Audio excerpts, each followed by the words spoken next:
If you're watching this video right now, you are likely in the top 10% of the world's population as far as wealth goes. If you have clothes, food to eat, clean water to drink, a little bit of money and a roof over your head, you have it all to the millions of people who don't have clean water to drink, who are so poor that they can't eat, who are in a part of the world that is such a mess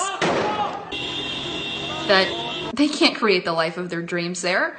They just have to scrape by to survive. It's survival of the fittest. And we're over here in America with the ability to create an amazing life of success and opportunity and reward if we just apply ourselves, if we just think about what we want and work at it. And that's incredible. And with basically the world in the palm of our hands, we're over here in first world countries worshiping things. I'm literally home decor obsessed. I've been doing a lot of shopping at HomeGoods, TJ Maxx, Marshalls, all over, like everywhere that sells home decor. Purple! Purple! How fun is that? Farmhousey tiered trays are so in right now. How cute is this? Look how big it is! I knew I had to have this sign. It's so beautiful. How'd you have this? A really cute way to display like crackers and cheese. I basically have to have it. Set is so adorable. How adorable is this? If you love something, you don't set it free, you buy it. Together as a society, we have co-created and been sucked in to the world of materialism, where we literally give our souls, our mind, will, and emotions to things. How about we meditate on this?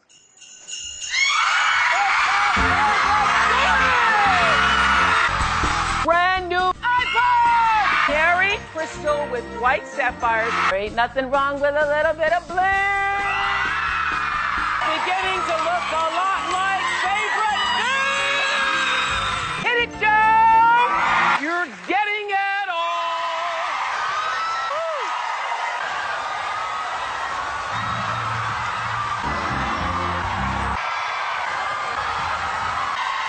Things, objects, items, to houses, which are just big fancy boxes in which our bodies reside in. We worship things that look nice, that are shiny, that are beautiful. Look at that. Look at that. It is wrapped, like my last one, it is wrapped in rose gold. And we're creatures of the eye, so it's natural to a certain extent for us to like things based upon what they look like. But when you look at what we have done and what we are doing, and how we have the ability to literally change the world, each and every one of us has the ability to make a massive impact on this planet and change lives for thousands of people, thousands of animals, and for future generations, and you take a look, it's like we are window shopping while the world falls apart around us. We spend so much time trying to buy nicer things and get nicer things and make our already nice houses and apartments look nicer, and we want more and more and more, and it's all just stuff. It's all going to rot away a few hundred years after we do. Every house that you ever live in, every house that anyone will ever live in will one day just be dust. And we have a short period of time. You have a limited amount of days left in your life. And if you take a moment to review how you're spending it, you might be disappointed in yourself. I know that I'm disappointed in myself. I know that I've spent the past couple of years spending so much time on things, items, putting so much of my consciousness into fantasies about having this kind of house and that kind of car and this kind of style. And I just spent the last 3 weeks getting rid of things that I had bought in my hypnotized fascination with materialism. Stuff, just stuff that makes you feel like you have nice things. I got rid of it.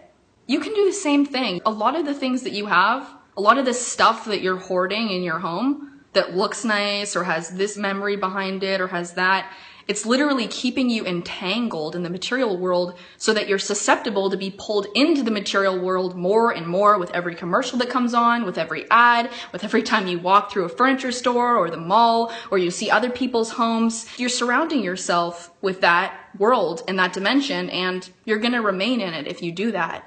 And it's not worth it. It's so not worth it. And then I got this absolutely adorable little mason jar wall accent from Kirkland's. You guys know I'm mason jar obsessed. I'm absolutely obsessed with these kinds of mirrors. Absolutely amazing pillow. I am ridiculously obsessed with succulents. We were obsessed with these and could not say no. My new car, a Lamborghini. Just look at it, just look at it. Look at this. There's carbon fiber everywhere. What are we living for? Are we living for things? Or are we living for the people and the animals and the future generations that we're sharing this place with? Because what I see everywhere I turn is people obsessed with how their lawns look, obsessed with how their house looks, obsessed with buying new things and having the latest, coolest gadget. See this? Yes, I installed a little remote the other day to her vanities. Awesome. And it's really quite terrifying because every day there is an animal or a person dying that could have been helped or saved by this privileged society of window shoppers. Because that's what we're doing. We're looking in nice windows at nice things while our fellow beings, our fellow earthlings, people and animals are suffering and dying. And we're just happy to get a nice new addition to our kitchen. And believe it or not, the picture is from the one spot at Target. I know. I couldn't even believe it myself. Or a nice new addition to our home. Holy crap, it's as big as the wall!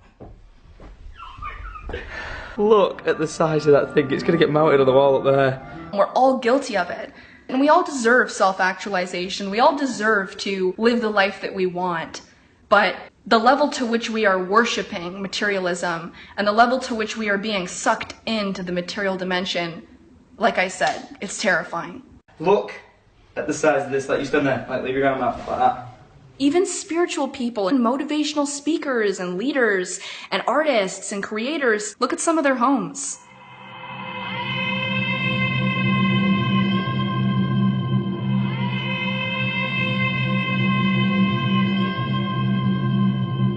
It's beyond what is morally appropriate. And I'm going to be honest. I'm going to call them out on it. It's beyond what is morally appropriate. Nobody needs a mansion. I'm serious. When you have children dying and animals dying, give your head a shake and ask yourself if anybody needs a mansion. Dying, the breath is leaving their lungs. Their eyes are rolling to the back of their head and they are dying. And people are buying homes with 25, 35, 45 rooms? What's happened to us? What are we doing? What are we doing with our lives? We have completely lost ourselves.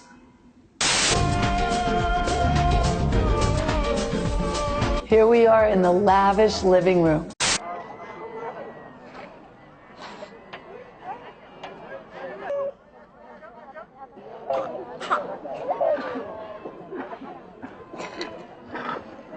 I'm not telling you to sell everything you own, but I'm asking you to reassess how you're living and what you're living for, and what you're serving. What are you serving here on this planet? Our addiction to materialism and our fascination and worship of materialism has actually structured our economy in a way where our economy depends on us continuing and perpetuating our addiction to the material world. People's jobs, people's ability to make a living is now dependent on us continuing to want more and more and more and more. We're going to have to change. If the change that needs to happen on this planet means that we're going to have to create new jobs and change the way that we live, then that's just what we have to do. Change is difficult, but it's not nearly as bad as what we're doing right now and the effect that that's having on humanity as a whole. This is a reason to have a child. How cute is that? Super. Okay, that's my favorite. So this is what I think about shoes. You gotta have at least 5 pair. Take a picture of it on my arm. Hello, darling. Like it? And we can change. We can choose to change. We can choose what we give our consciousness and our attention to and why. So wake up and don't be controlled by this sensory perception that you have, which is the ability to see. Don't be controlled and hoard things into your reality because it looks nice. Don't live for that, because that's not worth living for.